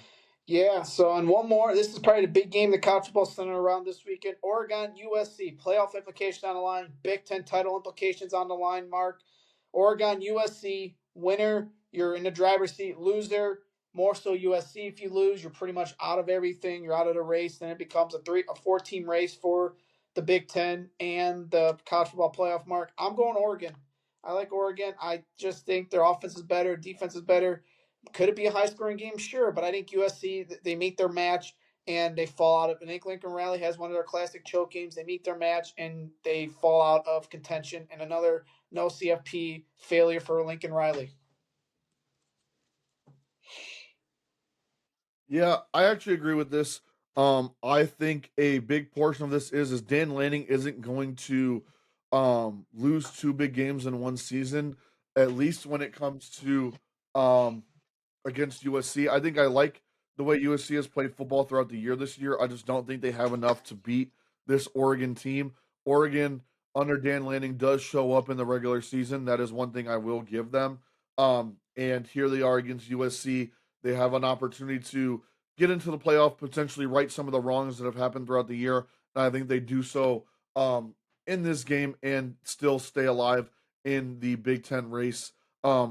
I like USC. I like the way that they play. I like their freshman quarterback as well. I just think at some point in time he has a freshman game. I think this week is probably that week where he ends up showing um, maybe some of those freshman mistakes and against the Dan Lanning defense that is still pretty good down there, and a Heisman finalist quarterback in Dante Moore. Give me Oregon, and I could see Oregon um, really blowing this one open potentially, because we all know how Lincoln Riley defense is playing big Yep. games. Well, are you ready for this time next week? Do no. Okay, sure. Yep. Oh, folks, next week there's been I mean, we kind of talked about it, but there's been a reason we even though the games have been a blowout. I love the shirt. That's the first time I've seen a shirt you told me. As Mark will be wearing that next week on the pod. As the reason why we've been covering Ohio State, Michigan, even though they've been blowouts, not because they're favorite teams, but because this game, as long as they both take care of business next week, everything's on the line, especially for Michigan. The college football playoff, a Big Ten shot. So Michigan's kind of rooting for USC to lose next week so that it means a lot more than what it does. So it's gonna be big, regardless of. You could throw out the records, you could throw out everything. It doesn't matter if the team's ranked 1 or 25 or not even ranked. Now, if you're 11-0 or you're 8-4, this game means everything. Rivalry, bragging rights could spoil some seasons. Even though it kind of spoiled Ohio State season last year, they ran on to win the title. So we're gonna have our good friend Brandon joining us next week as well. So he's gonna help us break down Ohio State, Michigan. So that's what the show is gonna pretty much be about next week. So we are excited, Mark. Here we go. One more week, and it is officially rivalry hate week. How about look how we have talked about it, and it's finally here. I'm definitely excited for it.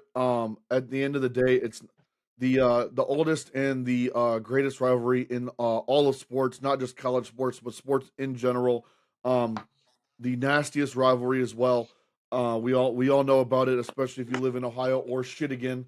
I'll be crossing out all the M's around my home, because You're gonna that's cross just out what we the M do in Ohio on your shirt right there. when you love Ohio State. But as a whole, rivalry week in college football is one of the best weeks of the entire season. Like, everyone plays insane rivalry games. A lot of them are ranked matches versus ranked matches. They're nasty, they're physical, they're fun games, and rivalry week is always one for the books. I personally can't wait for it to get here. It's one of the weeks that I look forward to in the entire football season, especially when it comes to college football. It's one of those ones where you don't really make any plans other than to hang out with your loved ones that love football. Hang out with your friends that also love football. Talk a whole lot of shit. I know me and my fiance, as Kyle drops just as I was about to say this, but I know me and my fiance will be in Kyle's ear all day long as Ohio State whoops the shit out of Michigan, and we'll be talking about that more next week. Um, with Brandon and with anybody and with all of you. We all know how this game is actually going to end up. Even though Kyle can't hear me right now, he knows deep down inside what's going to happen here. Here in 2 weeks, as we go into the disgusting place in Ann Arbor with their nasty water and all, and apply belt to ass like we should have last year and all the years before. They're not going to get away with some of that bullshit that they did just a year ago.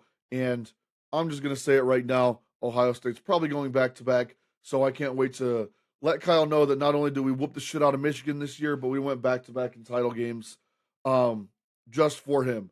So while we wait for Kyle to get back, again, rivalry week, book it down. If you made it to this point, I know this was a long show. Drop a like, drop a comment for who you're rooting for. Obviously, all of you are probably rooting for Ohio State. If you know what's good for you, subscribe to the channel. We're almost at 50 subscribers now. It's very important for us as we do work hard to give you guys the best takes and football content that we can each and every week. And as we go and move forward from there, um, again, there he is, Kyle. Just gonna rehash. We all know that deep down inside, Michigan's in for an ass kicking here in 2 weeks. We can't wait to talk about it We next all week. said that. Um, and it'll be an exciting show. If you know about rivalry weekends in college sports, you really don't make plans other than to sit with your loved ones, force them to watch football if they don't watch football, hang out with your boys, and you already know me and my fiance will be all up in your ear talking mad shit that entire week and that entire day as Kyle and I will be together for the game, and I can't wait to watch him suffer as belt to ass is applied on our way to back championships as Ohio State is going to go back to back this year. Let's just be honest. Well, y'all talked a big game, and then we came out with a walk-on quarterback who had cancer treatment and literally beat you guys 13-3. So y'all keep talking. I don't talk. We let them We don't talk about that, Kyle. see. There you go. So we'll see. It's an exciting game. We're gonna break down all the X's and O's. We'll break down all the X's and O's. We're gonna We'll talk a little bit of NFL, but most of this, what the show's gonna be centered around next week. We'll do X's. We're gonna talk some X's and O's. We'll talk offense, defense, what each team has to do, keys of the game with Brandon, and we'll get into a little other football pick some games as well. But it's time to get out of here. We've been on for a while. We appreciate all you guys. And hey, really, really, really, really, really quick. It's probably too late. Hopefully, if you're staying with us, please follow Mark. Please follow our TikTok account at the Final Whistle. We need 10 more followers to go live, so we get that going. And please, also popped up. Please follow Mark's new account. He's, as you said, he got hacked last week. So for him to help us get into the box, please, please, please. But also, we're trying. We need six more followers or subscribers on I believe YouTube 6 more on subscribers. YouTube, Yes. so we can get YouTube live going as well. So please, please, please, if you can do all those three, do it. We appreciate it. If not, it's okay. We totally get it. We're not forcing you to do anything you don't want to, but we appreciate all the love and support each and every week. The followers, you know who you are, who watch week in and week out, respectfully. So gotta run. We got some stuff to do. We love you guys. Have a beautiful week, and we'll see you next time on the Final Whistle.